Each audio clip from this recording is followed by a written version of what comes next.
Yesu asifiwe. Tunamshukuru Bwana kwa ajili ya siku ya leo ambayo imekuwa ni ya baraka kwetu, na Mungu akapendezwa kwamba tukakutane mahali hapa kama ilivyo desturi ya wengine, tukaonyane na kuhimizana, kwa sababu siku ile inakuja, siku ile iko karibu. Amen. Hatujui ni kabla hatujamaliza kusikiza neno parapanda italia, ama ni baada ya hapo, ama ni kesho, ama ni jioni leo. Mungu ndiye anajua. Amen. Kuna kasumba kwamba mtu anapokufa ndio dunia yake imeisha. Hiyo ni mafundisho ya uongo. Bwana asifiwe. Kama vile ndugu yetu ameshuhudia akasema ya kwamba watu wanataka kusikia kile wanataka kusikia, masikio yao yanawasha, wanataka wasikie kile wanasikia, kile roho yao inawaambia wasikie, kwamba ukisema barikiwa, hapo ndio sasa wanafurahia, wanasema napokea katika jina la Yesu. Ukisema pokea gari, watu wanasema nimepokea katika jina la Yesu. Ukisema pokea nyumba, na unasema nimepokea. Sasa na umekaa tu na ufanyi kazi, haiendi namna hiyo.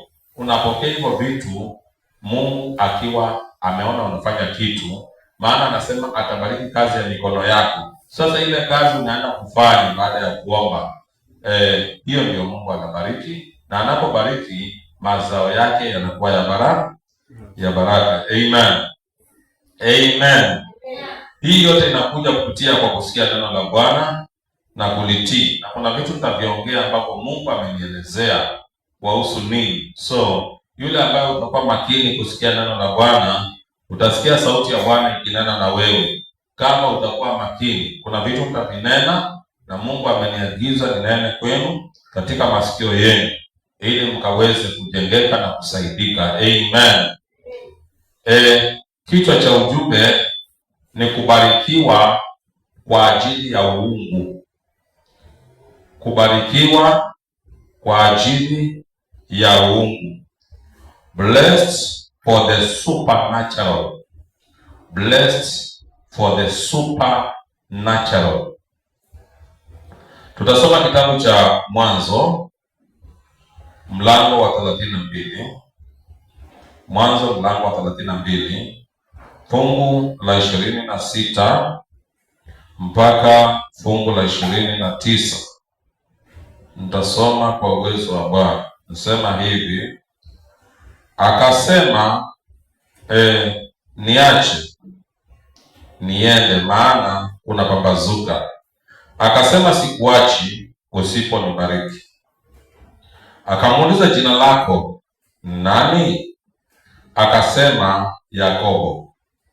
Akamwambia, jina lako hutaitwa tena Yakobo, ila Israeli, maana umeshindana na Mungu na watu, nawe umeshinda.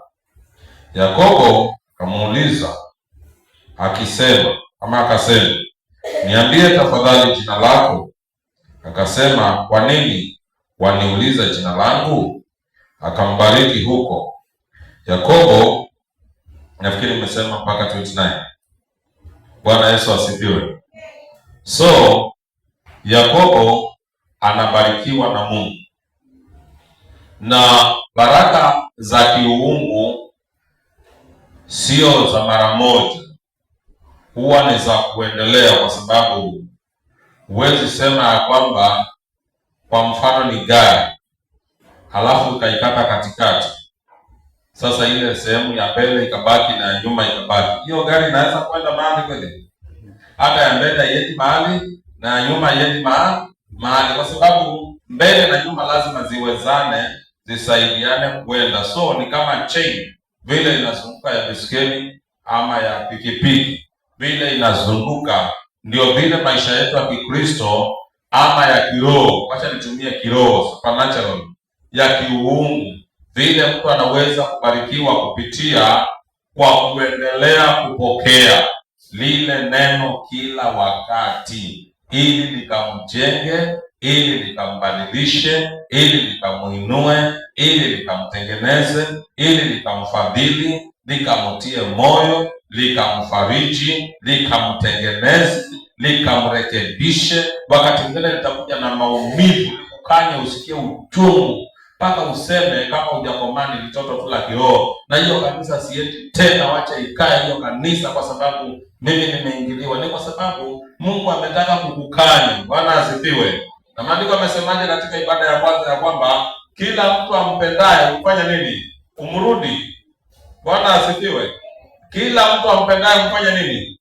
Umrudi. Kwa hivyo kama unapendwa na Mungu, utarudiwa na Mungu, na Mungu anakurudi kupitia kwa neno lake. Mungu anakurudi kupitia kwa mtumishi wake. Mungu anakurudi kupitia kwa mafundisho. Mungu anakurudi kupitia kwa consistency, kila wakati wewe kupatikana katika ibada, tena kwa wakati mzuri, kila wakati usikosekane kwa ibada, ili ni neno liendelee kukujenga, ile chain iendelee kuwa na movement.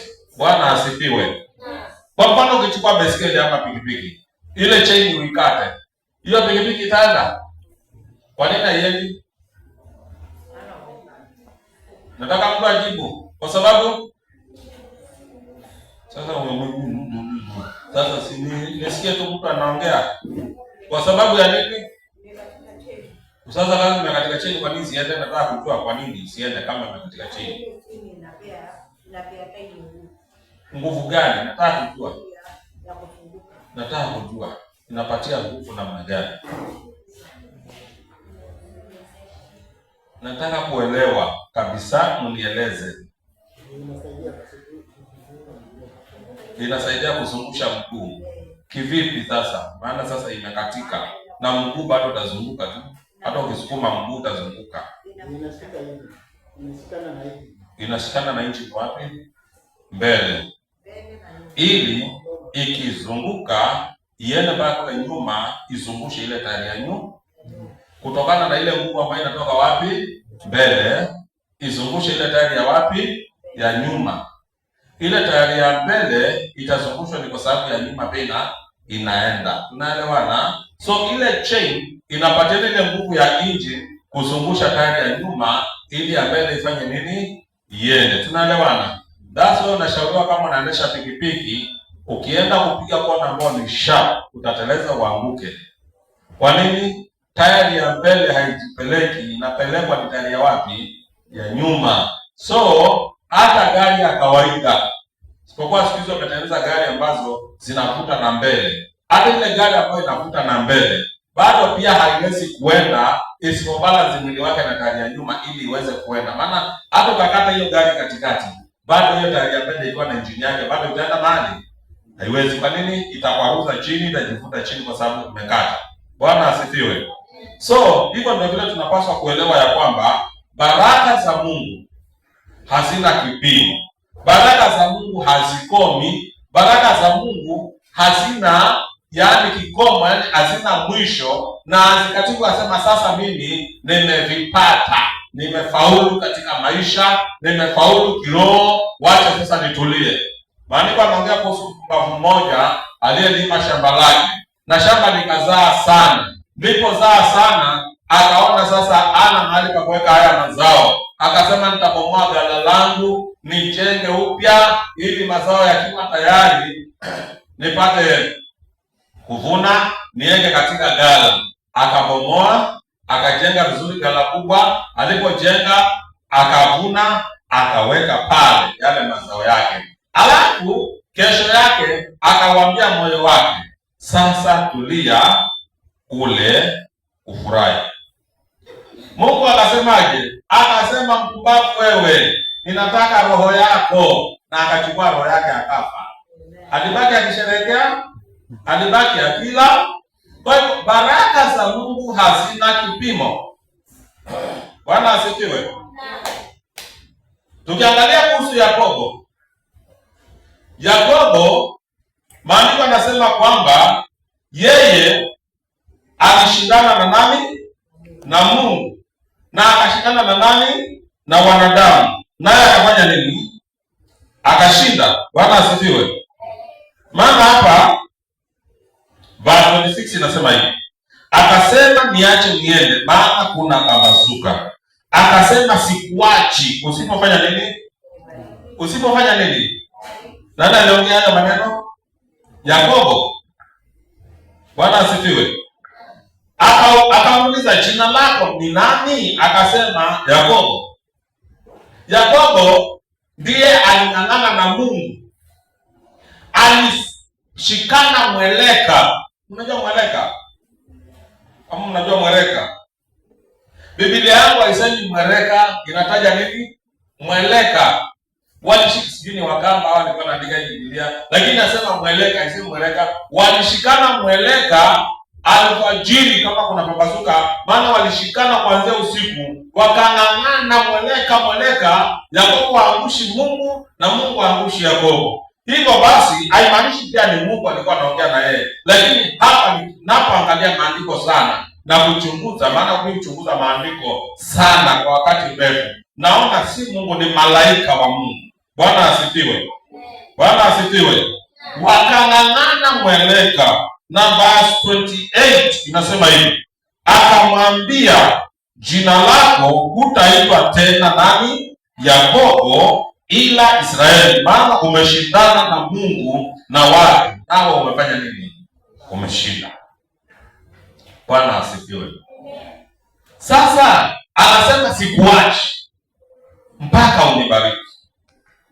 Na Yakobo, tukiangalia hapa nyuma kuanzia fungu la 13, hapo fungu la 13 hapo chini inasema hivi, akakaa huko usiku ule, kisha akatwaa baadhi ya vitu alivyokuwa navyo kuwa zawadi kwa Esau nduguye, mbuzi wake, yaani wa kike 200, mbuzi waume 20, kondoo wake 200 na kondoo waume 20. Kwa hiyo ilikuwa ni kondoo wa kike ngapi? 200, dume ngapi? 20.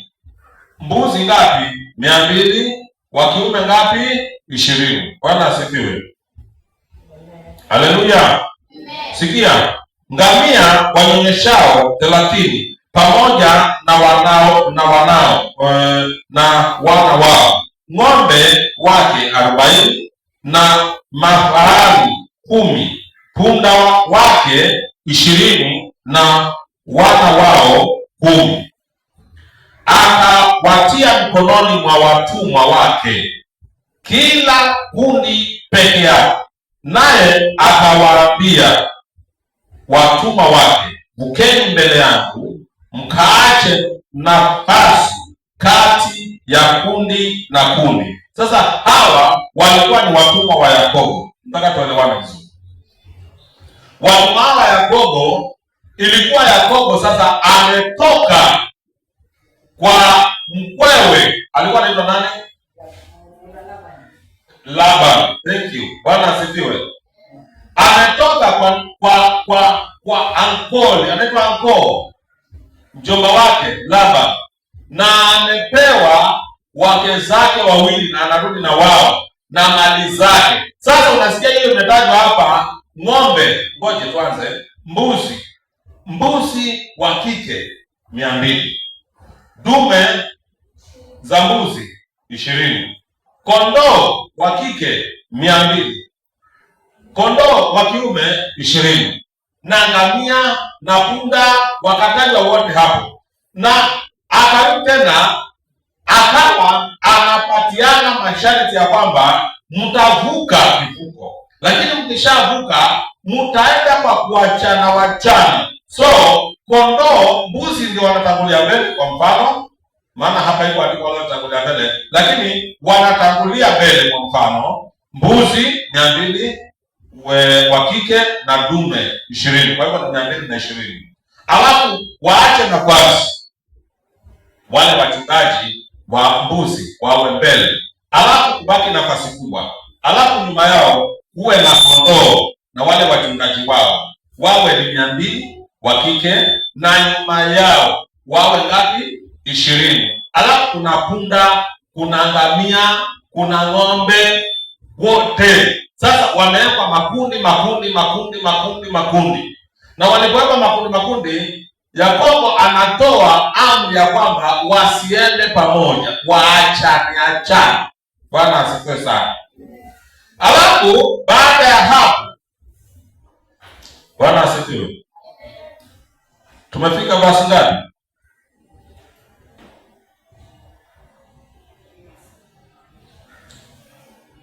Verse 16, verse 17. Akamwagiza yule wa kwanza, akasema, Esau ndugu yangu akikukuta na kukuuliza akisema, wewe uwa nani? Unakwenda wapi? Tena ni wanani hawa walio mbele yako? Basi useme, ni wa mtumwa wako Yakobo, ni zawadi aliyompelekea bwana wangu Esau, na tazama yeye mwenyewe yuko nyuma yetu. 19. Akamwagiza tena wa pili na watatu, hivyo wote waliofuata makundi, akasema, hivyo ndivyo mtakavyomwambia Esau akiwakuta. 20. Tena semeni, tazama mtumwa wako yuko nyuma yetu, maana alisema,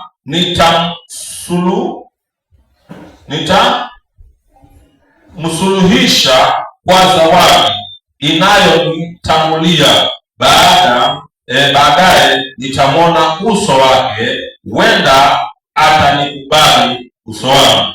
Basi ile zawadi ikavuka mbele yake, naye mwenyewe akakaa usiku ule kambini. Akaondoka usiku ule, akawatwaa wakeze wawili na vijakazi wake wawili na wanawe 11, akavuka kivuko cha Yaboki. 23. Akawatwaa akawavusha mto, akavusha na vyote alivyo navyo. Yakobo akakaa peke yake. Sasa hapo nataka tuingia. Yakobo akakaa peke yake, na mtu mmoja akashindana naye mweleka. Tunasoma ameandika nini?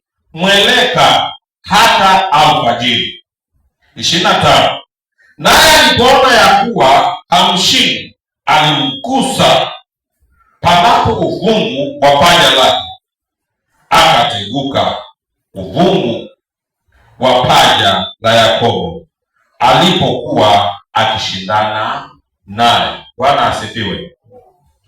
Tukiangalia hapa ni kwa sababu unaona Yakobo anaagiza maagizo ya kwamba wale watumwa wake watambulie na wanyama, kwa sababu inaonekana kuna makosana, na makosana haya yalitoka wapi?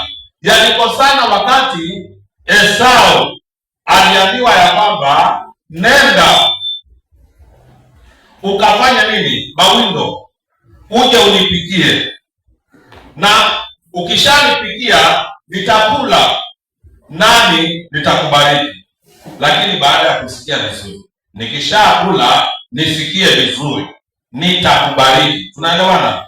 So wakati huo ilikuwa Yakobo alipokuwa ako pale nyumbani na Esau ameandaliwa, akaambiwa nenda ulete ili nikubariki.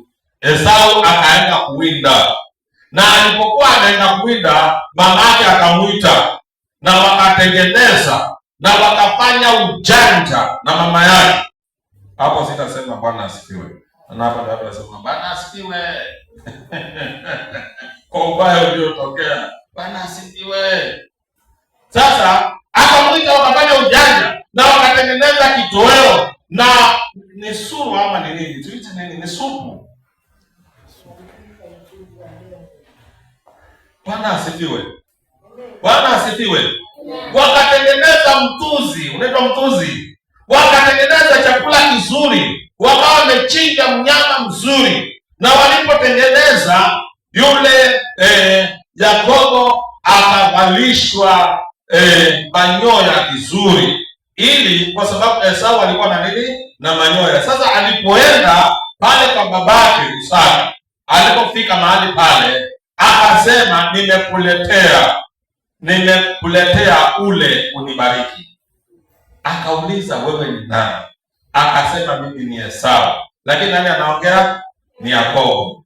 Akamwambia baba, akasema, nasikia sauti ni ya Yakobo, lakini akiguza ngozi ni ya nani? Esau. Akamwambia, ni nini baba? Wewe ndio sauti, pengine masikio yako pengine na matege kidogo. Maybe alimwambia hivyo, mimi sikuwepo. Bwana Yesu asifiwe. So baba akasikia vizuri. Unajua mama naye anajuanga kwamba mzee wake anapenda favorite. Bwana asifiwe. Bwana asifiwe. Wale wanawake mko hapa mnajua ya kwamba waume zenu favorite zao ni gani, na unajua ukitaka kumwini mzee unatengeneza chakula cha aina gani ili akule asikie raha. Na kama hujui hayo, basi pole wewe mwanamke, kuna matatizo, unahitaji maombi na itahitaji kuja kwa maombi. Bwana asifiwe. Lakini wanawake wanajua. So mama Yakobo na Esau akatengeneza njama na Yakobo, na walipotengeneza njama, baba alipokula tu akasikia vizuri. Wengine walikuwa wanasema kwamba akule ateuke ndio ambariki. Hapana, akule asikie raha ili ambariki. Bwana asifiwe. Bwana asifiwe. Na alipokula akasikia raha, akambariki, akamtamkia baraka, akammiminia baraka. Baada ya kumaliza tu na kutoka, Esau nani anafanya nini? Anaingia. Akaambiwa, sasa wewe umefanya nini? Umechelewa. Nishapatiana baraka. Kweli sauti ni ya Esau unasikia, na mwili wa Esau, lakini nishapatiana baraka. Yakobo akajua sasa nimeharibu maneno. Bwana asifiwe. Yakobo akaondoka akakimbia. Akajua hapa nitafanya nini? Nitakufa. Na alipokimbia akaenda kwa mjomba. Sasa unajua kwa ameshindana na nani? Ameshindana na ndugu yake na baba yake, akafanya nini? Akashinda. Tunaelewana? Sijui kama tuko pamoja. Are we together? Tukaangalia basi ilikuwa ni basi ngapi hiyo tumesoma? 28 kama 27. Verse 28.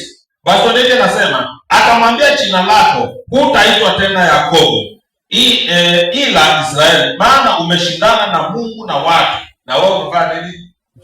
Umeshinda. So hapa akawa ameshindana tayari na baba yake na ndugu yake, akawakomoa. Mnatumia hilo neno? Bwana asifiwe. Kwa nini? Ashawakomoa. Akatoka akaenda kwa mjomba. Alipofika kwa mjomba, akamuona msichana mrembo, akampenda. Anaitwa nani? Laeli. Bwana asifiwe. Wakama anamuita Laeli. Anaitwa Rachel. Akampenda msichana mzuri sana. Alipompenda akamwambia mjomba. Mjomba akamwambia, kwa sababu umependa msichana wangu, nifanyie kazi miaka ngapi? 7. Nikupe msichana. Wanaume nasi Mungu atusaidie. Wanaume. Bwana asifiwe. Wanaume nisajiangaisha tu kwa ajili ya msichana. Lakini sisi wanaume Mungu atusaidie. Akifanya akili za wanaume sisi kwa bwana namna gani? Unajiangaisha tu kwa ajili ya mwanamke. Akaambiwa, kama unataka msichana wangu nifanyie kazi miaka ngapi? 7. Akafanya mwaka wa kwanza, wa pili, wa 3 kwa ajili ya nani? Tena kama ni saa hii, nafikiri angepita na yeye cha mzee hapo. Shauri yake, wewe twende zetu. Hao wakimbie waende Malindi. Wakaishi huko Malindi. Sasa ameacha mzee hapa panaitwaje? Juja. Wakatorokea Malindi. Kama ni wasai. Lakini wakati huo alitii Yakobo na ujanja wake wote. Lakini alipokuwa na huo ujanja, amefanya kazi miaka 7. Basi kaitishwa harusi. Kama jana kulikuwa na harusi. Kaitishwa harusi. Ile harusi Ikafanyika, akapatiwa msichana. Kufika asubuhi kumwangalia hivi, na ilifanyika usiku. Hizi harusi za usiku si nzuri. Harusi za usiku si nzuri. Na wakati huo nafikiri kulikuwa hakuna stima. Kulikuwa hakuna nini, makoroboi. Kwa hivyo hakujua ni nani. Akaenda kufika nyumbani asubuhi, anaangalia ni nani? Ni Lea. Kwa nini ni Lea? Kwa sababu alishangaa, nimefanya kazi siku 7 kwa ajili ya Rahel, lakini akatiwa Lea. Akarudi kwa baba yake akamuuliza, mbona umenifanyia hivi? Akamwambia, kwetu msichana wa pili hawezi kuolewa kabla yule wa kwanza. Kwa hivyo nataka mke wangu. Akamwambia, utafanya kazi tena miaka ngapi? 7. Wanaume, ingelikuwa Mungu anaweza kushuka, basi angeshuka kwa kwa macho zaidi wanaume. Mungu atakusumbuka tu kwa ajili ya mwanamke. Na ana mwanamke mwingine na anaenda kufanya nini? Kazi miaka ngapi? Sasa huyu Lea ametulia tu. Lakini anaona mume wake anafanya kazi miaka ngapi? 7 nyingine apate huyu wa pili. Jana nikafanya kazi miaka ngapi? 7. Akapatiwa mke wa pili. Akawa na wake wangapi? 2. Kutoka nyumba moja, baba mmoja, mama. Baada ya hapo ndio anaanza kufanya yale mambo yake ya mbuzi. Sasa mbuzi anaekea, anasema wacha niwekee hii, kafanya hivi, kamwambia baba Mungu nataka kuondoka nirudi kwetu. Kaambia hapana, nitumikie tena muda huu, nitakupatia zawadi uende. Basi akamwambia basi, wakafanya vile walifanya. Basi ndio Yakobo akawa na mali nyingi. Yakobo akawa amebarikiwa. Yakobo akawa na mali nyingi zaidi. Hata hivi tunasikia kwamba ni mbuzi. Niwaulize, mtu ambaye anapatia mtu zawadi ya mbuzi za kike 200, huyo mtu si tajiri huyo? Nauliza, huyo mtu si tajiri? Mbuzi wa kike 200, mbuzi wa kiume 20, kondoo wa kike 200, kondoo wa kiume 20. Na hapo kuna ng'ombe, kuna ngamia, kuna punda, wote anapatiana zawadi tu waende kwa ndugu yake. Kwa nini? Anatafuta amani na ndugu yake. Je, alikuwa amebaki na mbuzi wangapi? Hebu piga mahesabu. Ni kama si chini ya 10,000 mbuzi peke yake. Ni kama si chini ya ngapi? Mbuzi. Kondoo ni kama si chini ya ngapi? Ya 10,000. Kama unaweza toa mbuzi 200, kondoo 200 na wakidume 20, je, umebaki na wangapi wewe? Na hiyo ni zawadi tu unatoa. Huyo mtu hapo tajiri? Ngoja. Utajiri sio kubarikiwa. Nataka twende taratibu. Nimeongea hapa kuhusu nini? Kubarikiwa kwa ajili ya uungu. Bwana asifiwe. Haya ni mafanikio ya maisha. Kuwa na mbuzi wengi 10,000, 2,000, 3,000, hata kuwa na mbuzi 500. Hiyo si baraka. Haya ni mafanikio ya hapa duniani. Bwana asifiwe. Naongea kuhusu kubarikiwa kwa ajili ya uungu. Nataka usisahau topic yangu, maana ninaangalia sana topic yangu ili nikaienende hiyo. Bwana asifiwe. Mungu anapatiana kondoo 200 wa kike na 20 wa kiume. Je, anakosa kama maelfu? Hakosi. Maana kwake hiyo ni kama njugu ametoa akapatia mtu, ni kama kobole ametoa akapatia nani? Sijui kama tuko pamoja. Ni kama peremende akanunulia nani? Mtu. Bwana asifiwe. Hatuongei kuhusu mtoto sasa hapo, maana sasa si mtoto, si mtu mzima. Bwana asifiwe. Hiyo biashara ikatika hapo. Bwana asifiwe. Yaani huyu alikuwa na mali. Hakuwa mtu ambaye hana mali. Wacha wewe una kuku. Wacha wewe huna hata mbuzi, wacha wewe huna hata bata, hata panya kwako hakuna, maana hawana kitu cha kukula. Bwana asifiwe. Haleluya. Mungu ana mali mpaka anatoa zawadi, ng'ombe 200, mbuzi 220, kondoo 220, na ng'ombe na kondoo na ngamia na punda, mpaka wale wanaonyesha anapatiana kama zawadi. Huyo Mungu alikuwa na mali nyingi. Lakini ukiangalia hapo maandiko yanasema namna gani? Yanasema ya kwamba Yakobo, fungu la 28, akamwambia, jina lako hutaitwa tena Yakobo ila Israeli, maana umeshindana na Mungu na watu nao umeshinda.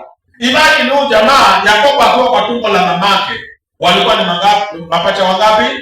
Wawili, yeye na nani? Na Esau. Lakini yeye alipokuwa anatoka kwa tumbo ni kama alitoa kwanza mkono alafu akarudisha. Unaona hii mchezo?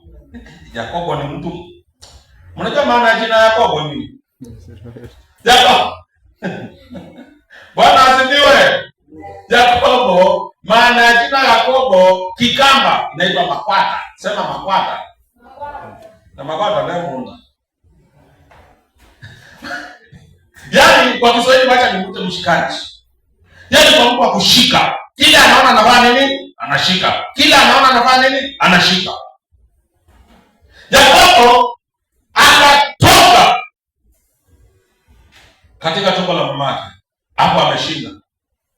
Ya pili, akarudia akachanganya mipango na mamake, akachukua baraka, akaweka.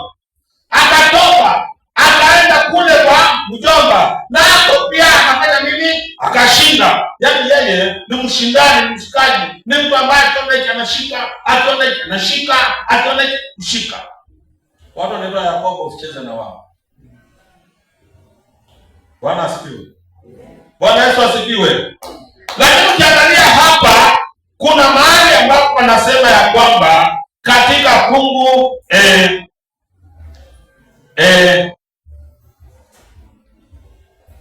fungu la 26 akasema niache niende, maana kuna pambazuka. Akasema sikuachi usipofanya nini? Usiponi. Hii baraka anataka ni gani? Mtu ana mang'ombe, ana mbuzi, ana makondoo. Nafikiri ingelikuwa ni hapa Juja, mtu anaishi mali kama hizi, angekanyaga kanisani hata siku moja. Angekanyaga kwa ibada hata siku moja. Niye kusikia ameenda 50, mara ameenda mazishini, akaonekane tu. Sijui ameenda sijui wapi kuna party, mara sijui ameenda kutembelea sijui nani, mara sijui ameenda kutembelea nani huko, sababu hakuna kila kitu.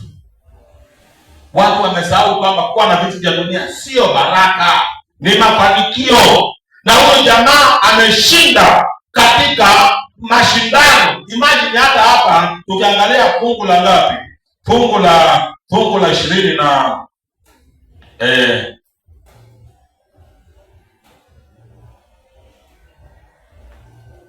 Yakobo akamuuliza akisema, niambie tafadhali jina lako. Akasema, kwa nini kuniuliza jina langu? Akambariki huko.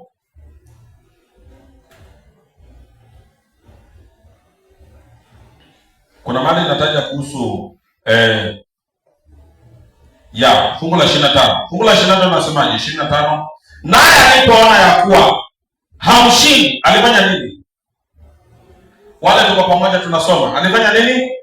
Alimgusa panapo nini? Ufungu wa paja lake. Ufungu wa paja ni wapi? Ni hapa. Ama ni hapa?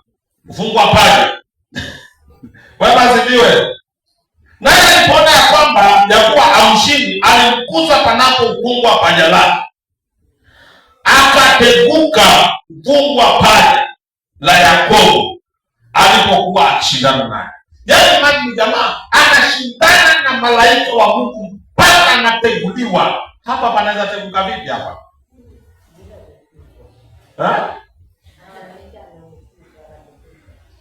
Lakini sasa imagine wameshikana. Unajua mweleka vile umeshikana hivi. Bwana asifiwe. Bwana asifiwe. Kadenge njoo hapa. Mnajua malaika akiwa ameshikana. Bwana asifiwe. Simama. Uko naangalia huko. Angalia. Sasa nataka kuangalia. Angalia sasa malaika unashikana namna hii. Tunaelewana? Hii ndio nini? Hiyo ndio malaika. Uko tayari kuanguka? Roho yake gonga wewe. Sasa wameshikana malaika wanang'ang'ana. Si mnajua malaika kile wanashikana. Wakang'ang'ana kuanzia usiku mpaka alfajiri, mpaka huyo malaika alipoona ya kwamba amshindi, akamgusa hapo. Akamtegua ndio akamwangusha chini. Akawa anamuuliza, rudi ukae. Pigeni makofi. Ushaona kwamba mashindano na Mungu, anatafuta baraka, anatafuta kuona Mungu mpaka anaumia. Anatafuta baraka za Mungu, anatafuta kuona Mungu katika maisha, anatafuta kibali cha Mungu, anatafuta neema ya Mungu, mpaka anateguliwa katika ukungu wa paja lake, anaumia. Lakini hivyo anasema sikuachi usiponibariki. Bwana asifiwe.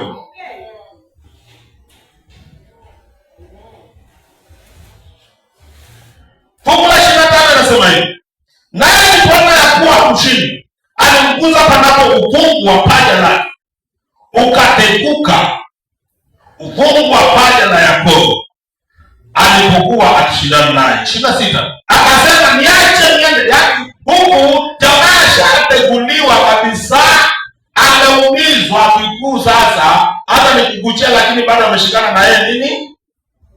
Ampo bado ameshikana na yeye nini? Mweleka bado ameshikana na yeye. 25 ameshikana na yeye mweleka, ashateguliwa, ashaumizwa, ashakalishwa, hajiwezi. Lakini hapa 26 anasema akasema niache niende. Wakati amegwasa, ashamtegua, ashamuumiza. 26 anasema nini? Akasema niache niende, maana kuna pambazuka. Akasema nini? Mbona mmalizi? Imagine. Nataka watu kama hao hapa kanisani. Nataka watu kama hao. Nataka watu kama hao. Nataka muwe watu kama hao. Yaani umeumizwa, umeshindana, umejaribu, lakini unasema kwenda siachi mpaka Bwana nikuone. Tusema Zafiricha. Zafiricha nani? Nimejaribu hata Zafiricha. Si Jima. Mimi nataka watu kama hao hapa kanisani. Watu ambao wanaomba na bila kuacha kuomba, wanaomba na wanapatikana katika ibada na wanarauka, wanatafuta Mungu, wanakosa kula breakfast, wanakosa kula lunch, lakini wanatafuta Bwana. Hata wakiumia wanamtafuta Bwana. Bwana asifiwe. Na hapa naomba kuwe na watu wa aina hiyo. Pokea hiyo neema katika jina la Yesu. Tafuta neema ya kununua magari, neema ya kununua helikopta, neema ya kujenga nyumba ya mgongo wa fisi. Nataka kujenga sasa kwa nyumba sasa mmejenga nyumba ni mgongo wa fisi. Nimeona Bwana. Alafu nakuja hapa kushuhudia. Nimemwona Bwana nimejenga. Na waambie watu ni mgongo wa nini? Si useme tu kwani nimejenga mgongo wa fisi. Watu waone kama watu umeona fisi. Bwana asifiwe. Na mama tukitoka hapo waonyeshe nyumba ambayo ni mgongo wa fisi na kaje, ili wajue mgongo wa fisi ni nini. Ili kesho mtu akijisikia amejenga nyumba, umuulize ni nyumba ya aina gani? Nyumba aina gani? Mgongo wa fisi ama ni mgongo wa nini? Bwana asifiwe. Bwana asifiwe. Yakobo alikuwa na mali, lakini Yakobo anatafuta baraka na ameumizwa, lakini anasema sikuachi usiponibariki. Hizi baraka Yakobo alikuwa anataka ni zipi? Bwana asifiwe. Hizo baraka za kiungu. Maana sasa tumeingia sasa Mnaona sasa tumetoka kwa ng'ombe na mbuzi na kondoo, sasa tunataka kujua hizi baraka ambayo Yakobo alikuwa anasema sikuachi hata usiponibariki, sitakuacha, na kuna pambazuka, na ameshaumizwa na hata hajiwezi, na hata akitembea ako hapa, ako wapi? Lakini sikuachi. Usipofanya nini? Niko na wewe, ipo Mungu wangu. Bwana asifiwe. Hizo baraka ndio tunataka tuzijue. Hizi baraka Yakobo alikuwa anazitaka. Maana kama ni ng'ombe alikuwa nazo, kama ni mbuzi alikuwa nazo, kama ni kuku alikuwa nazo, kama ni punda ni ngamia alikuwa nazo zote. Maana hata ametoa zawadi kwenda kwa ndugu yake 220 alitoa. Tena wafanyikazi alikuwa nao wengi. Kama ni wafanyikazi wa kuangalia mbuzi 220 ni wangapi? Nauliza ni wangapi? Piga hesabu, niambie tu ni kama wangapi. Wewe mwezi kusema mbuzi 220 wanaweza angaliwa ni watu wangapi? Wachungaji kama 50. Watu 50. Na si wanawake. Wanaume na wake zao na watoto wao. Sasa imagine hao na 50, wengine 50. Kama ni ng'ombe hawaangaliwi ni watu 50. Kama watu 70, si niko? Kama ni ngamia, kama watu 100, maana si wachache. Huyu jamaa alikuwa na mali, nafikiri alikuwa analipa pesa ngapi kila mwezi kwa hao watu? Kama ni kuwalipa kwa mwezi, ni pesa ngapi? Mnaona ni kama pesa ngapi? Piga hesabu kama ni saa hii. Mnaona ni kama pesa ngapi? Sasa kwa mfano, wafanyikazi kama 1200. Hao ni wale walienda na mfuko. Wale waliobaki na yeye kule, maana hata kishikana na Mungu mweleka, kuna watu walikuwa kule kando. Najua pia tajiri lazima akuwe na security, si ndio? Hesabu kama watu 1000 ngapi? 2000 wafanyikazi peke yake. 1000 ngapi? Hesabu kila mfanyikazi shilingi 1030. Ni pesa ngapi hiyo? Nani ako na calculator hapa? Ati nauliza pesa ngapi? Watu 2000. Kila mmoja 1030. Ni pesa ngapi? Ni pesa mingi, lakini hatajua ni ngapi. Kama ni saa hii 60 million kwa mwezi. Mnafikiria mtu alikuwa mchache kweli? Nauliza, mnafikiria mtu alikuwa mchache? Unasemaje huko? Yes. Pesa ngapi? 60 million kwa mwezi mmoja. Mwezi mmoja. Alafu mtu kama huyo anataka baraka za Mungu, anamwambia Mungu, sikuachi Mungu usiponibariki. Kisha hapa shataguliwa bado amepeleka kanisa akatibiwe. Anataka kupeleka Kenyatta wapi? Hospital. Akafanya nini? Akatibiwe. Na anaambia Mungu, sikuachi mpaka ufanye nini? Hakusema sikuachi usiponibariki. Ama amesema namna hiyo. Angalia inasemaje hapo? Ni verse 28, si msome. Verse 28, nani anasoma? Mlikuwa mshafunga? Basi fungueni. 26 akasemaje? Akasema sikuachi usiponibariki. Na Mungu anatoa milioni 60 kwa mwezi kulipa watu. Je, matumizi ya wale wafanyikazi ni ngapi?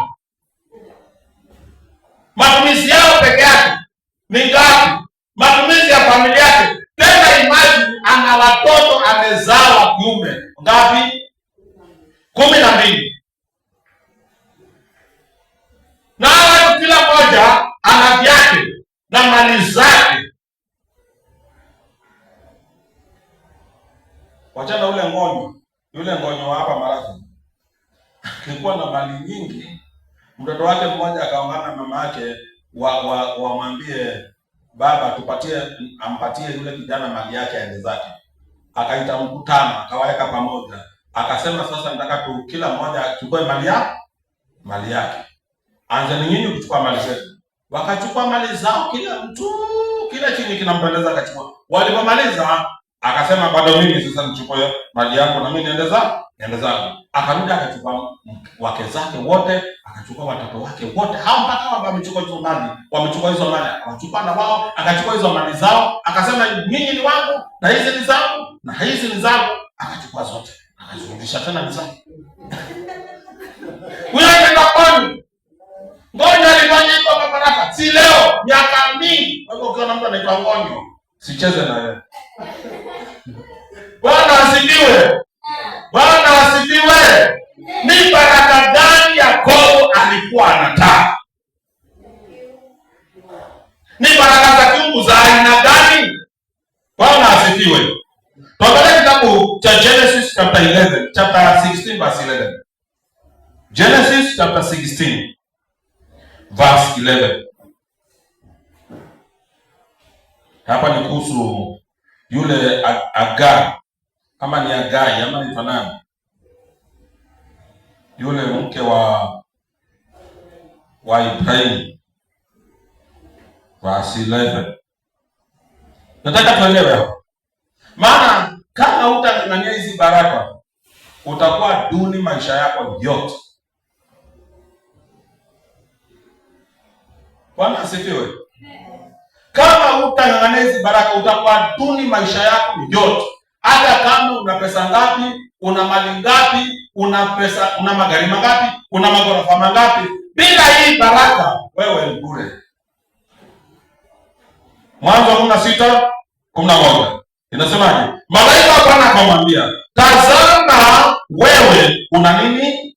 Una mimba, utazaa mwana wa kiume, nawe utamwita jina lake nani? Ishmaeli, maana Bwana amesikia kilio cha mateso yako.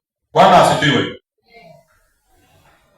Naye atakuwa kama punda mwitu kati ya watu, mkono wake utakuwa juu ya watu wote, na mkono wa watu wote utakuwa juu yake, naye atakaa mbele yao ndugu zake.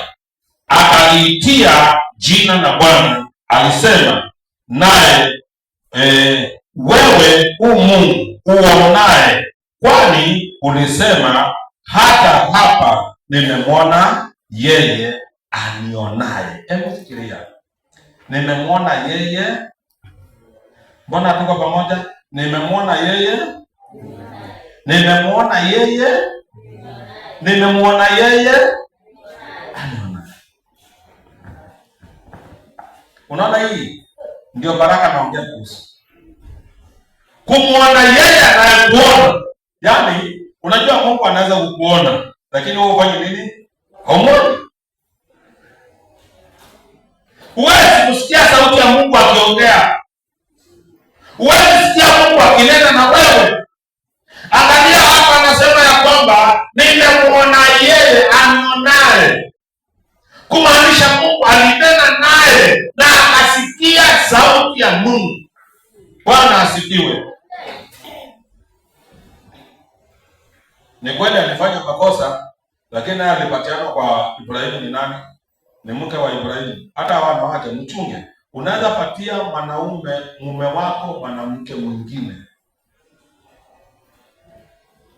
bila kujua, ukampatia na akaenda tena, ukiangalia na amefanya nini?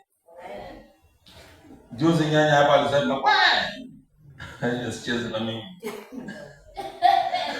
Ushampatiana na ameenda.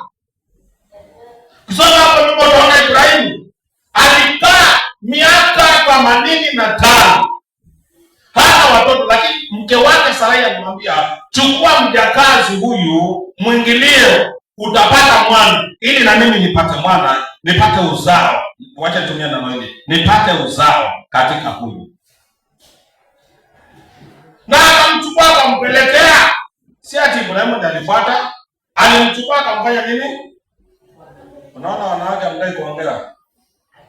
Maana wanasema ndiye alichukua nani? Huyu mwanamke akampeleka Ibrahimu kifuani. Iko hapa, inaandikwa hapa, ukienda kusoma hii chapter nimesema chapter 16 iko hapo. Akampeleka kifuani, Ibrahimu akamwingilia, akapata mimba. Sasa malaika wa Bwana ndiye anaongea hapa basi 11. Akamwambia, wewe una mimba na utazaa mtoto wa kiume, utamwita nani? Ishmaeli. Aliponena na Bwana, maana Bwana alimwelezea kupitia kwa kinywa cha malaika. Alipomaliza mazungumzo akasemaje? Nimemwona yeye anionaye. Bwana asifiwe. Rudia, nimemwona yeye anionaye. Bwana, mnasema kinyonge kinyonge. Tuseme kwa sauti moja, sema nimemwona yeye anionaye. Hiyo ndio baraka naongea kuhusu. Baraka za kiungu, kumwona Mungu na macho. Bwana asifiwe. Mbona ameni ni moja? Kumwona yeye anionaye, hiyo ni kumwona Mungu na macho, na kuongea na Mungu na kujua kweli Mungu ameninenea. Bwana asifiwe. Na hii ni rahisi, hiyo inakuja kwa njia moja. Inakuja kwa njia ngapi? Moja. Na wewe ndio uko hapa, wataka kumwona yeye ambaye anakuona, ambaye ni Mungu. Kuna njia ya kumwona Mungu ambaye anakuona. Hii baraka haipatikani hivi. Kwanza inaanzia kwa kubarikiwa na baba yako. Bwana asifiwe. Hii baraka inaanza kwa wewe kubarikiwa na baba yako. Oh, baba alikufa. Alikufa. Kubarikiwa na baba yako. Je, unajiuliza nitaandaje kumtoa kaburini kama babangu alikufa? Naweza kwenda kumfufua kaburini? Siwezi. Ufufuo ni ule wa siku hiyo tunaoisubiri. Babako ashakubariki. Yawezekana alikufa akiwa shakulaani. Yawezekana alikufa akiwa amekunenea mabaya. Si mama, naongea kuhusu baba. Unajiuliza sasa nitafanyaje? Na hii baraka ya kiungu inakuja kupitia kwanza kubarikiwa ni mzazi. Bwana asifiwe. Bwana asifiwe. Hapo najua una maswali. Babangu atanibariki vipi? Na alishakubariki. Na alishakufa kabla hajakubariki. Lazima uwe na hayo maswali. Unajiuliza hizi baraka za kiungu nitazipata namna gani? Bwana asifiwe. Siku moja nilikuwa na baba yangu. Ilikuwa sikumbuki ni saa ngapi. But tulikuwa hapo nyumbani kwangu pale ninapoishi. Hapo kwa gate kabla tunaingia. Ndio tunaelekea kuingia. Akanambia, mwanangu, ngoja kwanza usiingie ndani kwa nyumba. Nataka nikwambie neno hili. Wewe umebarikiwa sana na Mungu kisha na mwana wako. Tushakubariki. Wewe umebarikiwa sana. Nikamuuliza kivipi? Akanambia, wewe yawezekana hujaelewa, lakini utakuja kutambua ya kwamba Mungu amekubariki na mimi nishakubariki. Kwa hivyo baraka zote uko nazo. Bwana asifiwe. Kama unajua pengine mzazi aliaga na uweze kubarikiwa, bado kuna njia mbadala unaweza kubarikiwa na ukamwona yeye anayekuona wewe. Kuna watu wamelala, wengine wanasinzia, wengine wanaota. Naongea kuhusu baraka za kiungu. Bwana asifiwe. Mwamusha alilala. Bwana asifiwe. Ninaongea kuhusu nini? Baraka za kiungu. Nataka watu sasa wawe makini, maana nafundisha kuhusu baraka za kiungu. Kusikia Mungu akiongea mpaka ukaelewa huyo si shetani, ni Mungu anaongea, mpaka ukamaliza ukasema nimemwona yeye anionaye. Amen. Bwana asifiwe. Na ninashukuru Mungu kwa sababu Mungu huwa anamuona. na ninamwona kwa njia tofauti. Ngoja nikwambie, mimi hata kujaribu kunificha kitu, Mungu ashanificha. Na mara nyingi wasiongei, na sababu kuongea baadaye. Nikasema kuna hii na hii na hii, ukashindwa. Hata sasa hivi kuna mambo mengi najua, lakini siwezi ongea kuhusu mtu. And I'm very quiet and very peaceful. But katika roho yangu na akili zangu nimehifadhi. Mtu anaweza kuwa anaongea hivi, anaona na maanisha hivi, lakini mimi namuelewa vile anavyomaanisha. Kuanzia mwanzo mpaka mwisho. Hiyo ndio kumwona yeye ambaye anayekuona. Bwana asifiwe. Na hata kama utatamkiwa laana na mzazi, bado Mungu anaweza kutumia baraka hizo kukufikia wewe kwa njia tofauti, na ikawa ndio hivyo. Maana Mungu haondoi zile baraka zake ambazo amewaahidia watu wake. Hata wana wa Israeli walijaribu zitoke, lakini bado hazikutoka, maana Mungu alikuwa ashawaahidia nchi mpya. Bwana asifiwe. Bwana asifiwe. Kiangalia mtu ambaye anaitwa Ruben. Si alilaniwa ni babake Yakobo? Ni hivyo? Ni hivyo ama sivyo? Bwana asifiwe. Kitabu cha Mwanzo mlango 49 inasemaje? 3 mpaka 4. Mwanzo 49 3 mpaka 4 inasemaje? Ruben mzaliwa wa kwanza, nguvu zangu na malimbuko ya uwezo wangu. Umewapita wengine kwa ukuu na nguvu. Umeruka mpaka kama maji, ama mpaka wa maji. Good. Hivyo. Umeruka mpaka kama maji, basi usiwe na ukuu. Sababu ulikipanda kitanda cha baba yako. Unajua naye Ruben aliona babake ana wake wangapi? Wengi. Katika wana wa Yakobo, mtoto wake wa kwanza nani? Mbona mnaniangalia msomaji Biblia? Mnaniangalia msomaji Biblia? Nauliza, katika watoto wa Yakobo, mtoto wa kwanza alikuwa anaitwa nani? Ruben. Na akaangalia kama babake hapo na wake wengi. Sasa akapata kale kadogo, akararua. Kagonga. Kasema haka, katsere haka. Pale babake anapitia na akapitia wapi? Hapo. Akapata laana. Bwana asifiwe. Umesoma mpaka verse 4, si ndio? Twende Deuteronomy chapter 33 verse 1. Wale mnalala mjue hapa si betu. Na kiti yako ile iko mbele yako itoke mbele yako. Kama unajua kuna kitu unaekelea mkono mbele, sio wakati wa maombi. Deuteronomy, kumbukumbu la Torati, mlango wa 33 fungu la kwanza inasemaje? Hii ndio baraka ya Musa, huyo mtu wa Mungu aliyowabarikia wana wa Israeli kabla ya kufa kwake. Twende verse 6. Verse 6. Ruka mpaka verse 6. Bwana asifiwe. Bwana asifiwe. Angalia pale anaambiwa nini? Amelaaniwa. Lakini hapa anabarikiwa na mtumishi wa Bwana. Maana tunasoma kwamba hii ndio baraka ya Musa mtumishi wa Mungu kabla hajafa. Katika verse 6 anasemaje? Aishi na asife. Anabarikiwa ama hajabarikiwa hapo? Anabarikiwa. Unahitaji Ruben, wewe ambao uko hapa, upate Musa wako ambaye atakutamkia baraka.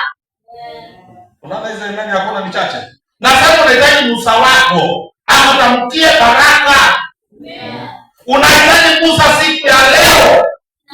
Unapaswa kutambua Musa wako ambaye anaweza kutamkia baraka, akasema baraka yako ndio hii, uishi milele na usife. Bwana asifiwe. Lakini mzazi alikufa, na ujui utapata wapi baraka. Lakini tunaona hata Yakobo alifanya nini? Alikufa. Lakini hii ni baraka ya Musa kabla hajafa.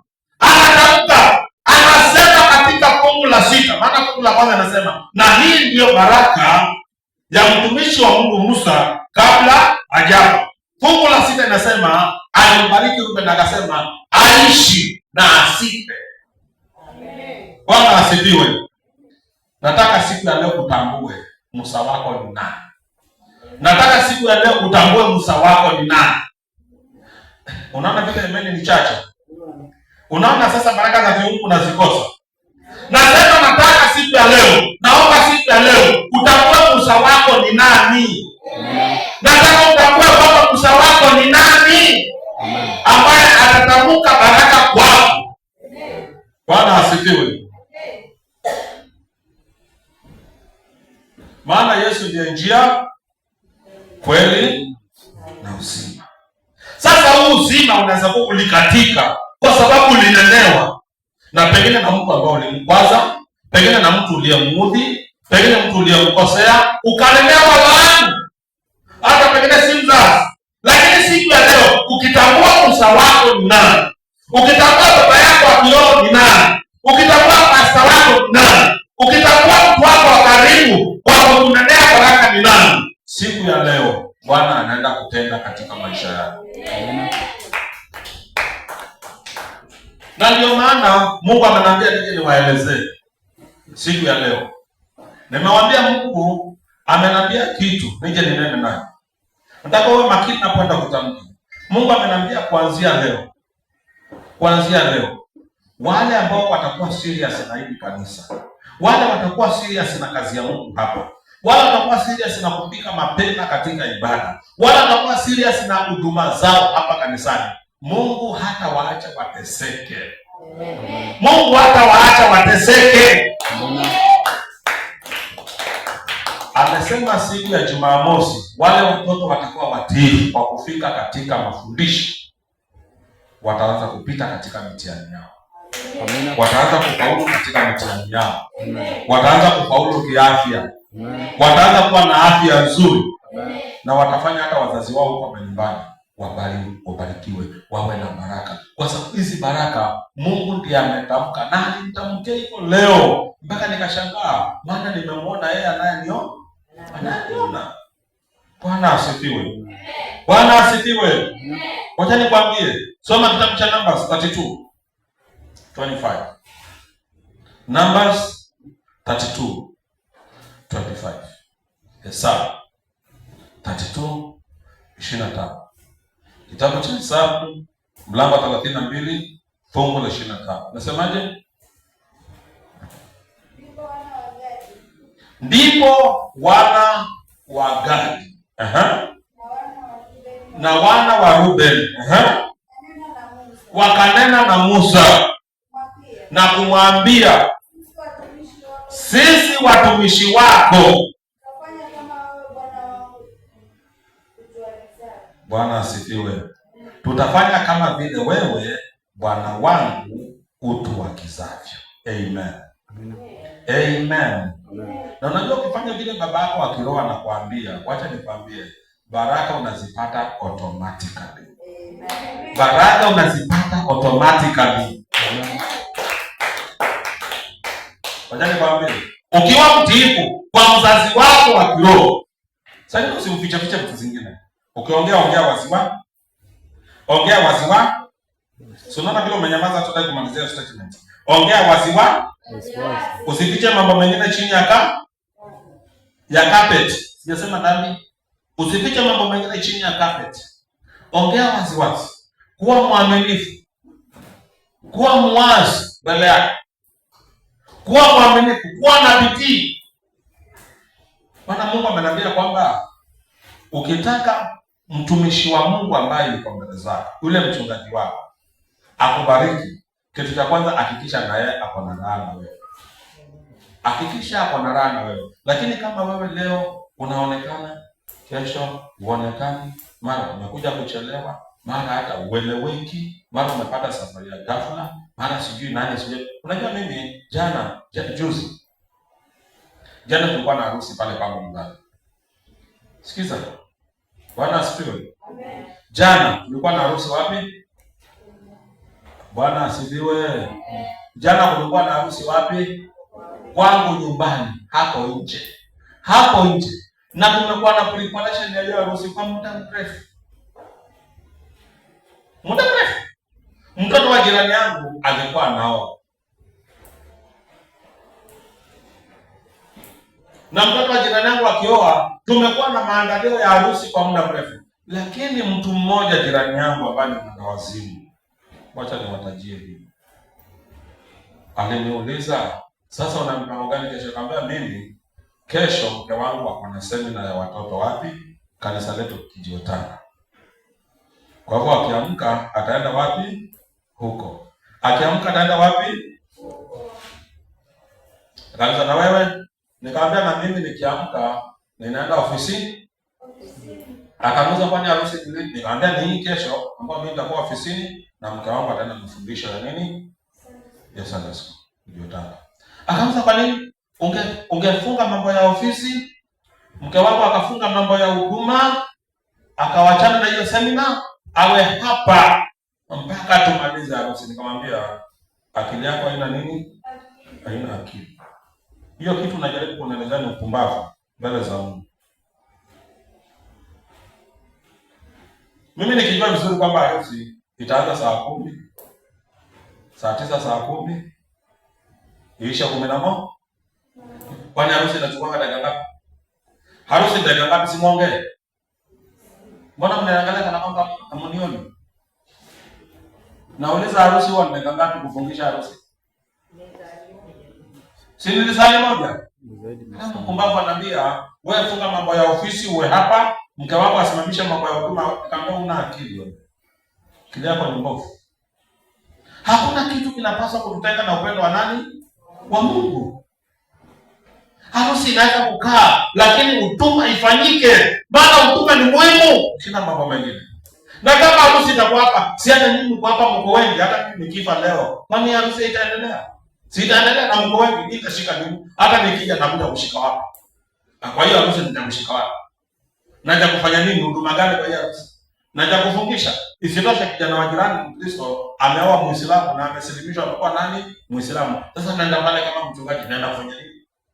Na mimi nimechanga mapesa maelfu nimechanga harusi ifanyike. Si nisha support.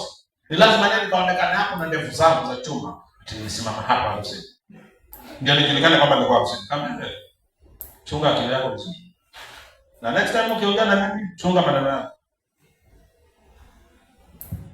Kama ni wakati wa huduma ifanyike.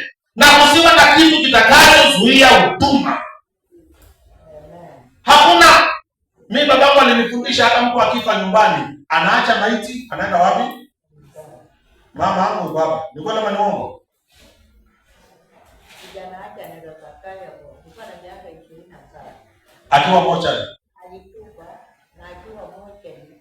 Sisi hapo kwa mtu. Mzee ananiambia Nenda kwa ibada. Babangu amenifundisha kuheshimu Mungu, amenifundisha kufanya ibada, amenifundisha kunyenyekea Mungu. Leo utakuwa wewe umetokea tuka issue. Hata mtoto haji Sunday school siku, haji discipleship class Jumamosi, yeye basi sisi tulikuwa sisi tumeenda. Sisi mlikuwa mmeenda wapi? Tulikuwa sisi tumeenda, sijui kwa na jirani yetu, sijui kuna mjomba wetu, sijui umeacha huduma. Inaenda kukufanya nini? Kama inaweza fanyika asubuhi, inaenda kwa hiyo saa 8 uko wapi? Uko wapi? Kanisani. Mungu mbele kwa kila kitu, na Mungu ananiambia wale watakao kuwa watiifu, Mungu atawatenda mema mpaka watu watakuwa wakisoma neno kwa hao. Amesema Mungu anaenda kufungua milango, anaenda kufungua madirisha, anaenda kuachilia muujiza ndani ya wale ambao ni watiifu. yaani hata msiba ukatokezea. Nilimwambia jirani yangu, hauwezi nizuia nisifanye huduma. Dadangu watatu kutoka kwangu anaitwa Penina Mwangala. Alikufa nikiwa wapi? Nilikuwa wapi? Nakuza wapi? Hapa ni wapi? Hapa nimesimama hapa madhabahu nikifundisha, anapata roho. Dadangu anaitwa Mary akanipigia simu. Mara ya kwanza nikakata, mara ya pili nikakata, na najua hapa kuna kitu kimetokea. Na anapiga simu kwa mimi. Nikaona mke wako amepigiwa na akatoka. Alipotoka akamwambia ako madhabahuni anafundisha. Akamuza basi pale ako madhabahuni hata nishika simu yangu. Sasa nishike simu ya nani kwa sababu nafundisha? Hata kama mtu amekufa nitamfufua. Siwezi.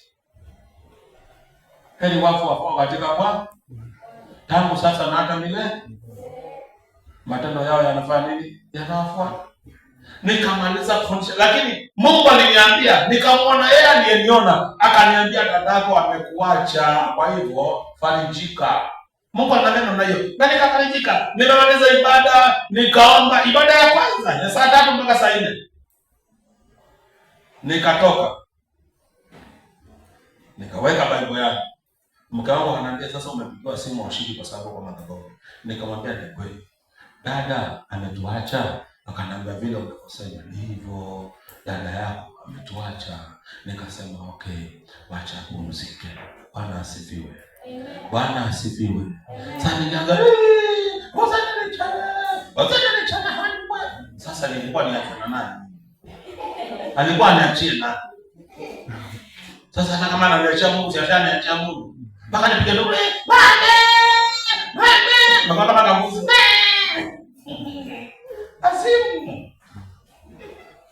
Wasimu tu. Ndugu yangu anikata roho nikiwa naja kanisani kwa ibada ya saa 9. Siku hiyo anikata roho. Nilikuwa naja kanisani kwa ibada ya saa 9. Lakini nilikuwa ndio nimetoka town saa 7 ndio napigiwa simu. Na kazi brother anaitwa Pepsi Mtunga.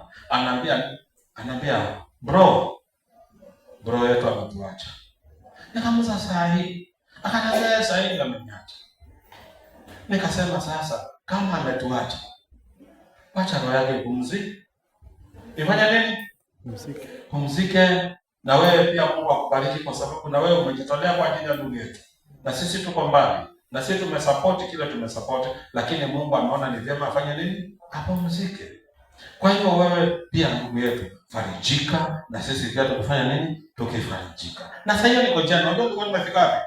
Hapa kama unapiga kona ndio waja na Fisa Store, ndio uje ufike pale posta, nyuma ya posta. Nilikuwa nataka kuteremka pale na Fisa Store.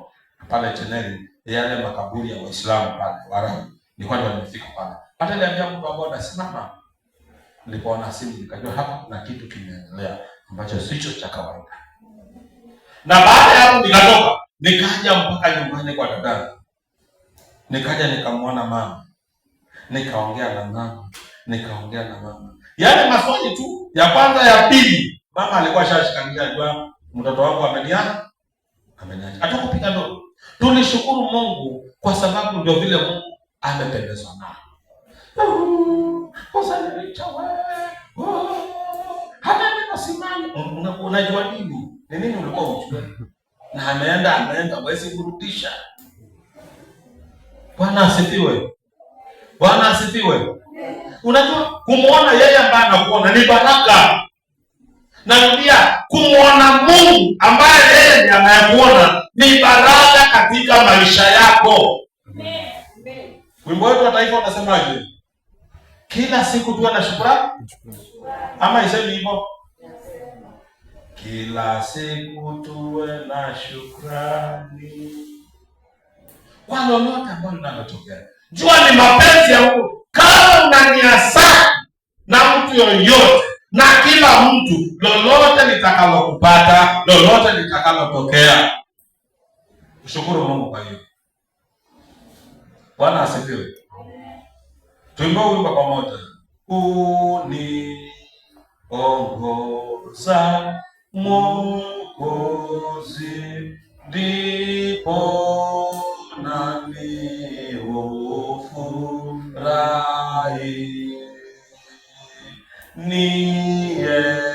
niendapo pote hapo ataniongoza papo, uniongoza unishika kwa mkono wa hakika, nitaandamana naye Kristo aniongozaye. Amen. Yeye ambaye ananishika kwa mkono wa uhakika, nitaandamana na yeye. Bwana asifiwe. Siku ya Jumatano wiki hii nimepigiwa simu. Bwana asifiwe. Amen. Uko Malindi? Kuja haraka sasa hivi hapa. Hiyo ni command ama si command?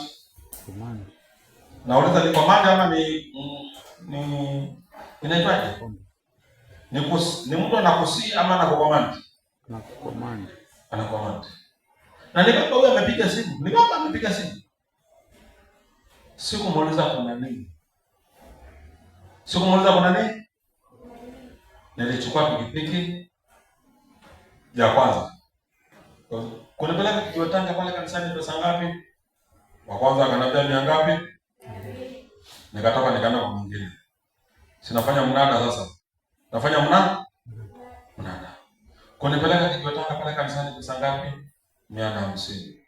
Nikatoka nikaenda kwa mwingine. Wewe, kunipeleka kanisani pale Kiwatanga pesa ngapi?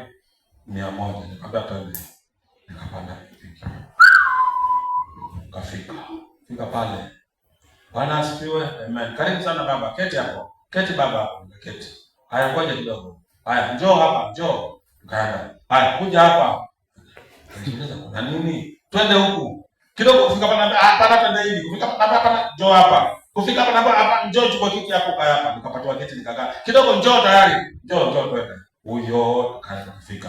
Sana anza kuelezewa story, niuliza kuna nini? Naelezewa ni nini nimeitwa agent namna hii. Tukaenda tukazunguka, tukaenda na baba, tukafika mahali. Fika mahali akaniambia, "Sasa mwanangu, unajua wewe ndiye mwanangu ambaye anaangalia. Na hakuna mwingine hata muhusisha mambo yangu. Hii nyumba hii, hebu angalia. Hii plot kubwa huu, urefu hivi, hapa naona kuna hii maji, hapa kuna hii nyumba. Angalia hii nyumba vile imetengenezwa vizuri. Hii nyumba si inaweza nifaa mimi." Ngambia ni nzuri. Nzuri. Kama nini? Baba, ni nani? Kwani yako? Umejenga hata sisi. Akaniambia hapana, nataka kununua. Lazima nikuhusishe.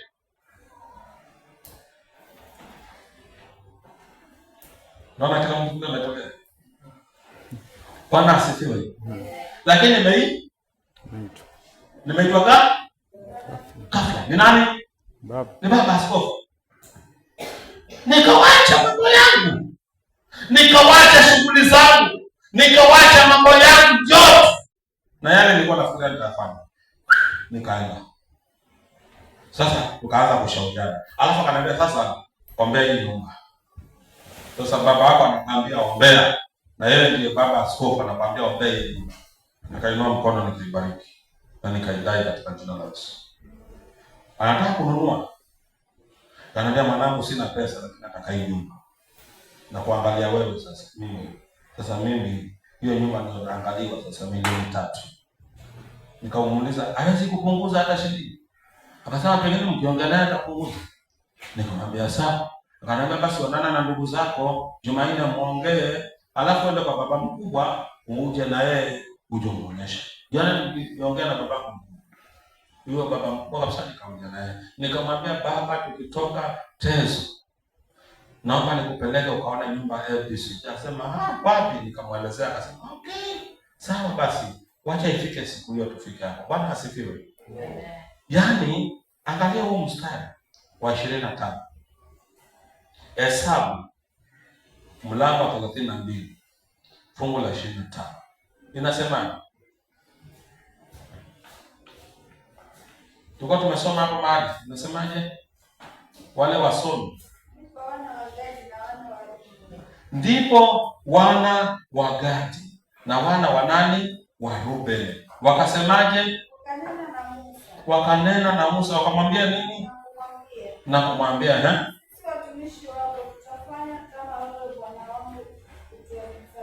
ndipo wana wa Gadi na wana wa Rubeni wakanena na Musa baada ya baraka. Si ni baada ya baraka, si ndio?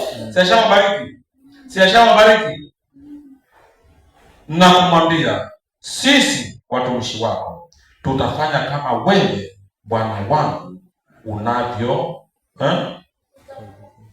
utakaa utuagizavyo. Tutafanya kama wewe bwana wangu utuagizavyo. Bwana asifiwe. Nawabariki katika jina la Yesu. Amina. Nawabariki katika jina la Yesu. Amina. Nawabariki katika jina la Yesu. Amina. Nawabariki katika jina la Yesu. Amina. Pokeeni baraka katika jina la Yesu. Amina. Na nyinyi mtaniahidi namna gani kuhusu mstari? Mtaniahidi namna gani? Huyo ni mmoja anaongea. Ndio amenyamaza. Wengine mtafanya nini kuhusu mstari?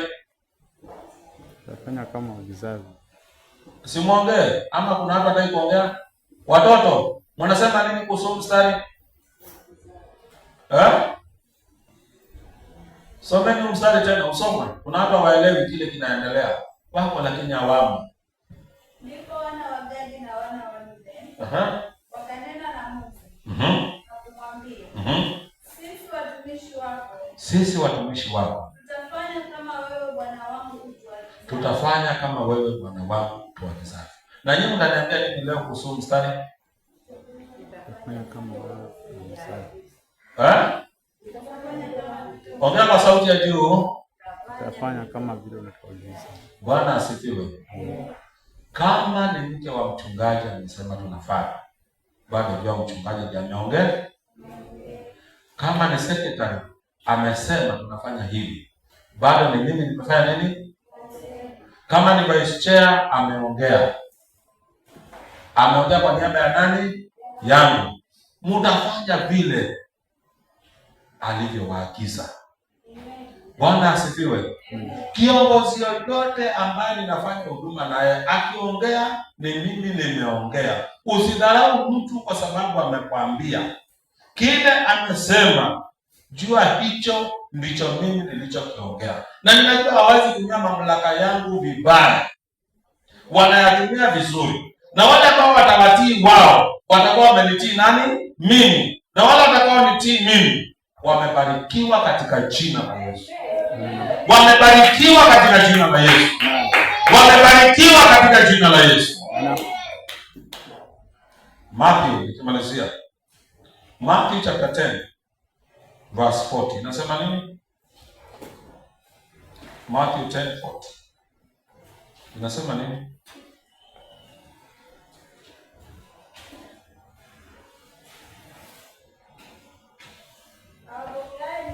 Awapokea nini? Sikiza, wale ambao watasikiza, wale viongozi niko na wao hapa. Anayewapokea nini viongozi ambao anafanya huduma na nini? Anafanya nini? Awapokea nini? Anipokea mimi. Kwa hivyo mtakapowapokea hawa, mtakuwa mmenipokea nani? Mimi. Naye anipokea mimi. Na yeye ananipokea mimi, ampokea yeye aliyenituma. Bwana asifiwe. Kwa hiyo kama Mungu alinituma kweli na mmeniheshimu, mtakuwa mmeheshimu wale ambao wanafanya huduma na wao. Mkiwaheshimu wao, mkiwasikiliza wao, mkiwapenda wao, mtakuwa mmenipenda mimi. Na kama mmenipenda mimi, mtakuwa mmependa Mungu aliyenituma kweli. Amen. Hizo baraka zitaenda kwa wale watiifu peke yao.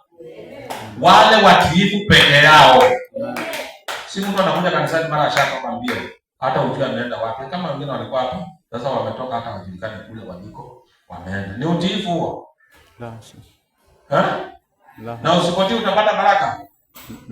Kinyume cha baraka ni nini? Laana. Simuongee kwa sauti. Kinyume cha baraka ni nini? Laana. Laana. Na hatulaani mtu hapa. Lakini usipotii unajitafutia laana. Ukiwa wewe si mtiifu, jua laana ni sehemu yako. Na mimi kwa sababu sitaki mpate laana, mjifunze kuwa watiifu, mkae katika nyumba ya Bwana, mwe wanyenyekevu, mnyenyekeane nyinyi kwa nyinyi, mpendane nyinyi kwa nyinyi. Mnapofanya hivyo, mtakuwa mnanipenda mimi. Mkinipenda mimi, mtakuwa mnampenda Mungu aliyenituma kwenu. Amen. Mungu wa amani awabariki sana. Simama kwa Mungu.